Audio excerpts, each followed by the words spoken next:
रोशनी के पर्व दीपावली के साथ कई धार्मिक और सांस्कृतिक प्रतीक जुड़े हुए हैं, जिसमें गन्ना का खास स्थान है। यह केवल एक मीठी फसल नहीं बल्कि समृद्धि, उर्वरता और शुभता का प्रतीक माना जाता है। ग्रामीण अंचलों से लेकर शहरों तक, घरों तक दीपावली की पूजा और परंपराओं में गन्ने की मौजूदगी खास महत्व रखती है। दीपावली के दिन भगवान गणेश और माता लक्ष्मी जी की पूजा की जाती है। इस अवसर पर पूजा में गन्ने को विशेष स्थान दिया जाता है। मान्यता है कि गन्ने की उपस्थिति से घर में धन धान्य की वृद्धि होती है और यह धरती की उर्वरता का भी प्रतीक माना जाता है। पूजा के समय गन्ने की 2 डंडियों से तोरण बनाकर दरवाजे पर बांधा जाता है, जो सौभाग्य और शुभता का प्रतीक मानी जाती है। गन्ने से बनने वाला गुड़ दीपावली की मिठाइयों का मुख्य आधार होता है। लड्डू, खीर और गुड़ से बने पकवान न केवल स्वाद को बढ़ाते हैं बल्कि इन्हें देवी देवताओं को भी अर्पित किया जाता है। दीपावली के दूसरे दिन यानी गोवर्धन पूजा और बलि प्रतिपदा के दिन गन्ने का विशेष उपयोग होता है। ग्रामीण क्षेत्रों में गाय और बैलों को गन्ना खिलाया जाता है, जिससे पशुओं के प्रति श्रद्धा और प्रकृति के साथ जुड़ाव का भाव झलकता है। दीपावली का पर्व हो और माता लक्ष्मी के तैल चित्र पर गन्ने की पूजा ना हो तो ये पूजा अधूरी मानी जाती है। आखिरकार गन्ना जो है वो पूजा पाठ के लिए, पूजा सामग्रियों के लिए इतना महत्वपूर्ण क्यों है, सारी चीज़ों की जानकारी लेंगे।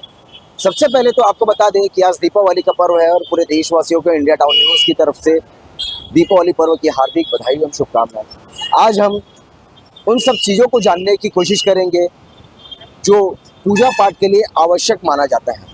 जैसे कि दीपावली का पर्व में माता तुलसी की पूजा की जाती है और माँ तुलसी की पूजा पर गन्ने का महत्व अति महत्वपूर्ण माना गया है।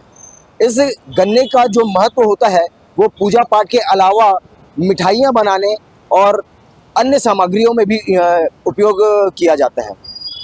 इसमें कृषक भी जो है वो कई वर्षों से मेहनत करते हैं, कई समय से मेहनत करते हैं और तब जा कर के गन्ने की फसल काटते हैं और फसल काटने के बाद कई महीनों की मेहनत के बाद वो गन्ने के फसल को लेकर के आते हैं और मार्केट में अलग अलग दामों पर बिक्री करते हैं।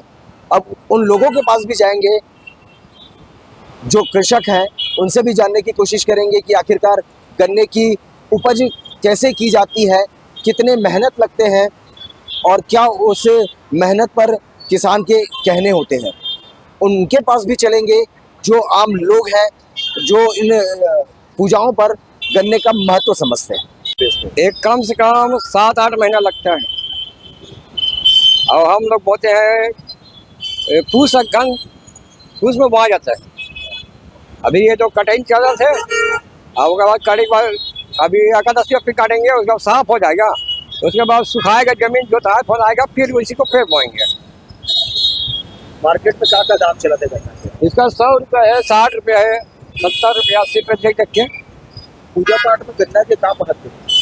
पूजा पाठ में आज के दिन और लक्ष्मी पूजा, एकादशी दिन, दोनों दिन पूजा का महत्व है। पूजा ही करना पड़ता है गन्ना का। तुलसी माता के पास? हाँ, वो इसका मड़वा बनाया जाता है तुलसी पूजा का। अच्छा, गन्ना से क्या चीज बन सकते हैं? मिठाई का गुड़ शक्कर तो इसमें बनता ही है। गन्ने का महत्व ये है, दिवाली के दिन माँ लक्ष्मी के आगमन के उपलक्ष्य में इसका मंडप बनाया जाता है। इस मंडप में माँ लक्ष्मी का आगमन होता है, उनके पैरों का आगमन होता है, शुभ समाचार, शुभ संकेत मिलते हैं। इस उपलक्ष्य पे गन्ने का जो मंडप और ये सब सजाया जाता है, फूल से आगमन से लेके सब होता है, उस उपलक्ष्य के हिसाब से दिवाली मनाई जाती है। तो ये मंडप का मेन अर्थ है आपका गन्ने का।